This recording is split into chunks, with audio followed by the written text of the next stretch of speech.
खरं तर आज कोकणशाहीच्या एका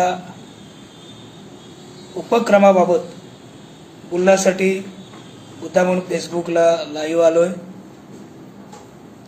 त्याचप्रमाणे कोकणशाहीच्या यूट्यूब चॅनलला देखील आपण सर्व दर्शक आताचा हा लाईव्ह पाहताय। आपणा सर्वांचं खरं तर मी स्वागत करतोय।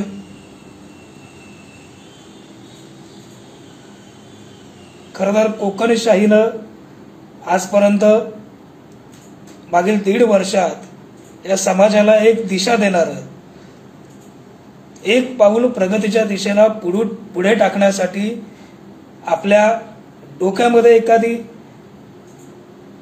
चळवळ जो प्रकार आपण म्हणतो ही चळवळ रुजणं गरजेचं असतं। त्याकरता कोकणशाहीला त्याच्या अर्थात कोकणशाहीच्या जन्मापासून प्रयत्न सुरू ठेवलेत। मागील 1.5 वर्षात आम्ही पर्यटनावर आधारित इकडच्या पर्यटनाला कुठेतरी उभारी भेटावी याकरता शाही सफर नावाचा उपक्रम आम्ही हाती घेतला।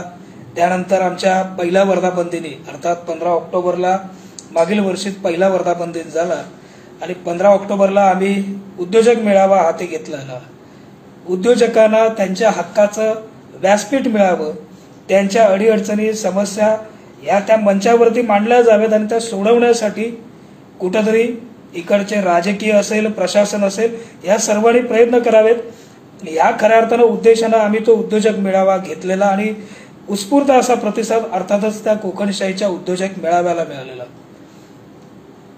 त्यानंतर आम्ही सरपंच परिषदेचं आयोजन केलं। सिंधुदुर्ग जिल्ह्यातील गावागावातील सरपंच या परिषदेला उपस्थित होते। भास्करराव पेरे पाटील आदर्श सरपंच यांना आपण मंचावरती निमंत्रित केलेलं आणि अर्थातच त्यांचं मार्गदर्शन जे आहे हे आमच्या कोकणशाहीचे दर्शक आणि त्याचप्रमाणे गावागावातील सरपंच यांच्या समोर पोहोचवण्याचा एक प्रामाणिक प्रयत्न आम्ही कोकणशाही म्हणून केला। अर्थात कोकणशाहीच्या सरपंच परिषदेला सिंधुदुर्ग जिल्हा प्रशासनानं देखील फार मोठं असं सहकार्य केलेलं आहे जे कधीच विसरता येणार नाही। निश्चितच ज्यावेळी सरपंच परिषदेचं कोकणशाही आयोजित सरपंच परिषदेचं नाव येईल त्यावेळी सिंधुदुर्ग जिल्हा प्रशासनाचं देखील नाव हे निश्चितच घ्यावं लागेल, कारण त्यांचाही प्रयत्न ही परिषद यशस्वी करण्यासाठी अमूल्य असे होते, मार्गदर्शन होतं आणि अर्थात ती परिषद सुद्धा आम्ही यशस्वी करू शकलो। आता कोकणशाहीनं व्हिजन सिंधुदुर्ग 2030 चं आयोजन केलंय। खरं तर आज 1 मे महाराष्ट्र दिन आहे, कामगार दिन आहे। त्याचप्रमाणे सिंधुदुर्ग जिल्ह्याचा स्थापना दिवस देखील आज आहे। या सर्व दिनांचे अर्थात मी आपणा सर्व दर्शकांना मनपूर्वक आभारभर अशा शुभेच्छा देतोय। अर्थात 42 वर्ष झाली सिंधुदुर्ग जिल्ह्याच्या स्थापनेला। मागील 42 वर्ष काय घडलं काय घडलं नाही हे तुमच्या आमच्या सर्वांसमोरच आहे। पण पुढील 7 वर्षात आमचा सिंधुदुर्ग जिल्हा नेमका कसा असणार आहे याबाबतचा एक आराखडा तयार व्हावा या उद्देशानं कोकणशाहीनं अर्थातच या व्हिजन सिंधुदुर्ग 2030 आयोजन केलंय। आज सोमवार दिनांक अर्थातच 1 मे रोजी सायंकाळी ठीक 7 वाजता कोकणशाहीच्या यूट्यूब चॅनलवरती हा व्हिजन सिंधुदुर्ग 2030 आपल्याला पाहता येणार आहेत। या कार्यक्रमामध्ये अर्थातच प्रमुख पाहुणे म्हणून सर्वच राजकीय पक्षांचे जिल्हाध्यक्ष एकाच मंचावर अर्थात कोकणशाहीच्या मंचावरती आपणा सर्वांना पाहता येणार आहेत। खरं तर ही सर्व राजकीय मंडळी एका मंचावरती येताना फार कठीण असतं, परंतु कोकणशाही म्हणून आम्ही ते प्रयत्न केले, उद्देश प्रामाणिक ठेवला।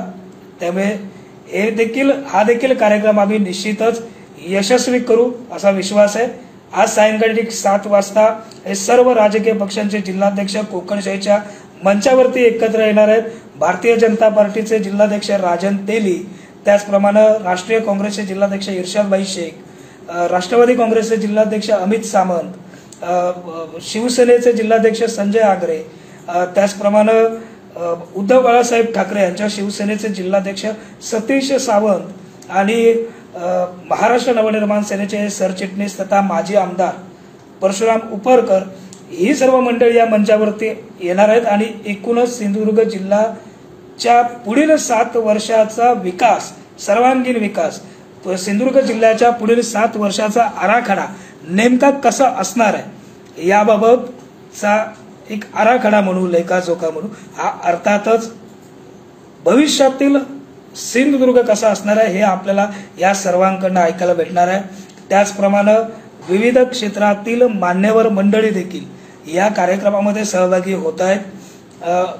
त्या क्षेत्रातील म्हणजे पर्यटन असेल, मासेमारी, आंबा, औद्योगिक, महिला सक्षमीकरण, शैक्षणिक, सिंधुदुर्गाचा शैक्षणिक दर्जा, त्याचप्रमाणे वैद्यकीय सुविधा जिल्ह्यात मिळणाऱ्या या सर्व समस्या, अडचणी, या सर्वांचा उहापोह हा एकूणच कोकणशाहीच्या मंचावरती आज सायंकाळी 7 वाजता, सोमवार दिनांक 1 मे रोजी सायंकाळी 7 वाजता लाईव्ह होणार आहे। एकूणच हे सर्व जे जिल्हाध्यक्ष आहेत हे पहिल्यांदाच कोकणशाहीच्या मंचावरती आमने सामने येणार आहेत। नेमकी या सर्वांमध्ये काय चर्चा रंगते?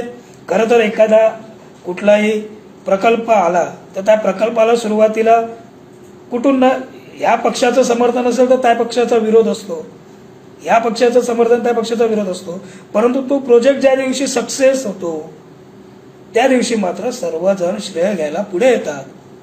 हे आजपर्यंतचा राजकीय इतिहास आहे, ही वास्तविकता आहे। अर्थात श्रेय घ्यावं, परंतु पुढील 7 वर्षात या सर्वांच्या डोक्यात असलेली नेमकी ब्ल्यूप्रिंट काय आहे ही मला जाणून घ्यायची होती, कोकणशाहीला जाणून घ्यायची होती। म्हणूनच या सर्वांना आम्ही निमंत्रित केलं आणि सर्वच्या सर्व मंडळी, मगाशी मी नावं घेतलेली सर्व मंडळी ही कोकणशाहीच्या मंचावरती येत आहेत। त्याचप्रमाणे बोलल्याप्रमाणे विविध क्षेत्रातले मान्यवर समोर असणार आहेत। ते त्या क्षेत्रातील ज्या समस्या आहेत या समस्या सांगितल्या जातील। नकुल पारसेकर आहेत, त्याचप्रमाणे नंदर वेंगुर्लेकर आहेत, बोवलेकर आहेत, काजू क्षेत्रातील एक फार मोठं नाव आहे सुरेश बोवलेकर, त्याचप्रमाणे MIDC कुडाळचे अध्यक्ष, असोसिएशनचे अध्यक्ष मोहन होडावडेकर आहेत। अशी बरीच मंडळी, राजा सामंत आहेत सांस्कृतिक क्षेत्रातील एक फार मोठं नाव, अभ्यासक आहेत ते। अशी बरीच मंडळी या मंचावरती अर्थात त्या क्षेत्रातील समस्या सांगण्याकरता उपस्थित राहणार आहेत। एकूणच आजचा विजन सिंधुदुर्ग 2030 हा कोकणशाही म्हणून पाहत असताना मी नेहमी सांगतो, फक्त व्हॉट्सअपवरती, फेसबुकवरती चर्चा करून कधी क्रांती घडत नाही। क्रांती घडवण्यासाठी एक विचार रुजवावा लागतो, तो विचार सतत तेवत ठेवावा लागतो, ज्याला आपण म्हणतो जिद्द, परिश्रम, चिकाटी, सातत्य। ही जी पुस्तकात शब्द वाचतो हे शब्द सत्यात उतरवावे लागतात, त्या दिवशी अपेक्षित असलेला सर्वांगीण विकास सत्यात उतरतो, ही वास्तविकता आहे। मी खरं तर सर्वांना, माझ्या सर्व दर्शकांना आवाहन करेन, आपण सर्वांनी मोठ्या संख्येनं आज सायंकाळी ठीक 7 वाजता कोकणशाहीच्या YouTube चॅनलवरती विजन सिंधुदुर्ग 2030 पाहण्याकरता एकत्र यावं। सर्वांनी या कार्यक्रमाला आपणा सर्वांच्या शुभेच्छा तर मला अपेक्षित आहेतच, आम्हा कोकणशाही टीमला अपेक्षित आहेत, पण त्याचबरोबर या मंचावरती जे मांडलं जाणार आहे हे कुठेतरी सत्यात ज्या दिवशी उतरेल, सिंधुदुर्ग जिल्ह्यातील त्या क्षेत्रातील समस्यांचं निराकरण या सर्व राजकीय मंडळींकडून ज्या दिवशी होईल त्या दिवशी माझ्या सिंधुदुर्ग जिल्ह्याला मागे वळून पाहण्याची गरज भासणार नाही, हे देखील तितकंच सत्य आहे। त्यामुळे आपण सर्वांनी कोकणशाहीचं YouTube चॅनल सबस्क्राईब करा, हे तर मी आवर्जून सांगेनच, पण त्याचबरोबर नोटिफिकेशन आल्यावर मात्र विजन सिंधुदुर्ग 2030 पाहायला विसरू नका। कारण की मी नेहमी सांगतो, हा कार्यक्रम ज्या दिवशी आमच्या अर्थात डोक्यात आला, ही संकल्पना सुचली, त्यावेळी मी बोललो होतो माझ्या सर्व ऑफिसमधल्या सहकार्याला की विजन सिंधुदुर्ग 2030 हा कोकणशाहीनं नारा दिलाय, परंतु हा नारा फक्त नारा राहता कामा नये, तर ही चळवळ व्हावी, लोकांमध्ये चर्चा सुरू व्हावी। आपला जिल्हा 2030 साली माझा सिंधुदुर्ग जिल्हा कसा असेल, ही चर्चा ज्या दिवशी सर्वसामान्य माणसामध्ये सुरू होईल त्या दिवसानंतर खरंच जिल्ह्याला मागे वळून बघण्याची गरज नसेल। नाही तर आपलं असं असतं, आमका काय मारत करतात तकडे दिलव निवडांना, आमचा सपला काम, आमचं काम संपलं असं न राहता आपण सर्वांची भूमिका आहे. पुन्हा एकदा माझं नेहमीचं वाक्य मी सांगतो, दरवेळी हे लोकप्रतिनिधी असतात किंवा राजकीय नेते मंडळी असतात, यांना आरोपीच्या पिंजऱ्यात उभं करणं म्हणजे लोकशाही नाही. आपण एक सुजाण नागरिक आहोत, जागृत नागरिक आहोत. आपल्याला आपल्या जिल्ह्याविषयीचं प्रेम आहे, आपुलकी आहे. आपला जिल्हा प्रगत जिल्हा व्हावा. पर्यटन जिल्हा आहे. या पर्यटन जिल्ह्यामध्ये पर्यटक हे मोठ्या संख्येनं यावेत. सिंधुदुर्ग जिल्ह्यातील निसर्ग संपन्न सिंधुदुर्ग जिल्हा पाहण्याबरोबरच रत्नागिरी आणि सिंधुदुर्ग जिल्हा हा औद्योगिक पर्यटनाचा एक केंद्रबिंदू, केंद्रस्थान व्हावं अशा पद्धतीची एक भूमिका किंवा अपेक्षा आपण सर्वांनी स्वतःकडे ठेवायला हरकत नाहीये. कारण की या पर्यटनातूनच सिंधुदुर्ग जिल्ह्याला भविष्यात सुखासमाधानाचे आणि सोलाचे दिवस उजाडतील याची मला खात्री आहे. पण पर्यटन होत असताना निसर्ग पर्यटनाबरोबर औद्योगिक पर्यटन सुद्धा तितकंच महत्वाचं आहे, हे सुद्धा या ठिकाणी अधोरेखित करतो. आज सायंकाळी ठीक 7 वाजता कोकणशाहीच्या मंचावरती अर्थातच सर्वच राजकीय पक्षांचे जिल्हाध्यक्ष हे आमने सामने येणार आहेत. त्यामुळे आजचा विजन सिंधुदुर्ग 2030 हा कार्यक्रम पाहायला मुळीच विसरू नका. कोकणशाही सबस्क्राईब करायलाही विसरू नका. आजचा विजन सिंधुदुर्ग 2030 चा एपिसोड शेअर आणि लाईक करायला देखील विसरू नका. तुर्तास इथंच थांबतो. आज सायंकाळी ठीक 7 वाजता कोकणशाहीच्या युट्यूब चॅनलला आपण भेटू. तोपर्यंत धन्यवाद. असे नवनवीन व्हिडिओ पाहण्यासाठी कोकणशाहीचं युट्यूब चॅनल सबस्क्राईब करा व बेल बटन प्रेस करा. तसेच फेसबुक पेज लाईक करा आणि इंस्टाग्राम पेज व ट्विटर पेजला फॉलो करायला विसरू नका.